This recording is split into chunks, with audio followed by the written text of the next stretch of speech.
Chief of War said, finale, let's give you betrayal, forgiveness, woman warriors, priests eating tongues, and barefoot battles on a live volcano. Honestly, peak television. The episode opens with KOR reminding us why he's that guy. Chiefs come from across the districts, pledge allegiance to him, and instead of a polite handshake, he demands a man punch his own teeth out and hand him over. Built different doesn't even cover it. This man is an HR department's worst nightmare.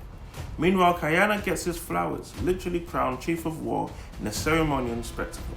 As grand as deserved, and it sets him up for the carnage ahead.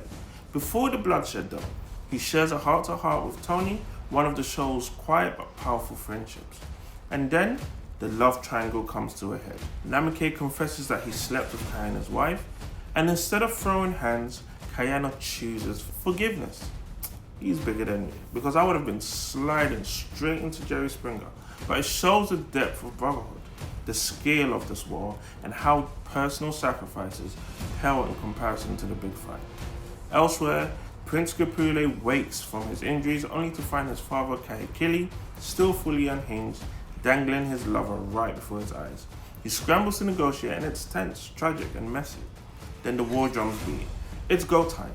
Kayana gets his hair plaited, his new helmet fitted and his new garms on. He looks every bit the warrior king. The Polynesian orchestra swells chants, fill the air, and the build-up is pure cinema. The battlefield and live volcano, everyone's barefoot, because shoes are for mortals, apparently.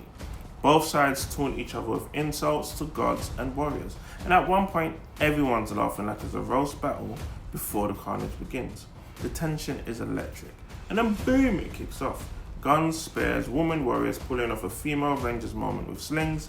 The tactics are sharp, the formations tight. On the sidelines, priests pray non-stop to their gods. Statues looming over the battlefield as the chaos unfolds.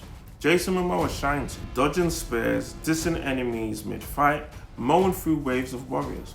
At one point, he's stripping off his armor mid-combat, with assistants folding his cloak like his laundry day. Who else but Momoa could make undressing mid-war look cinematic? The gore is unflinching. One priest minding his business in prayer has his tongue ripped out and eaten by another man. Yeah, that happened. War is hell and Apple TV did not sanitize it. Even the logistics are a spectacle. Every warrior has an understudy ready to hand over a reloaded gun the second one's fired. It's slick, it's relentless. It's war choreography at its finest. Then finally, we see the side of Kamehameha that's been bubbling under all season. Calm, patient, calculated until now. He explodes into violent fury and it's glorious. The king has arrived. Heke gets her vengeance on Okinui and it's cathartic.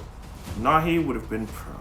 The volcano itself becomes a riot rage fire, chants, blood, and when the dust settles, Kayana and Kahumanu share a moment of victory, a quiet ember in the chaos. But the story doesn't end there. News reaches Kahekili, Kayana lives, KOR lost, and Kamehameha has triumphed. The Mad King doesn't despair, he celebrates. He calls for his fleet, grinning like war is the best after party. The cycle isn't over, it's only escalating. Episode 9 is a finale of pure spectacle, intense, bloody, emotional, and unforgettable. From forgiveness and brotherhood to volcanic warfare and gods on the sidelines, it's television at its boldest. The story can't end here.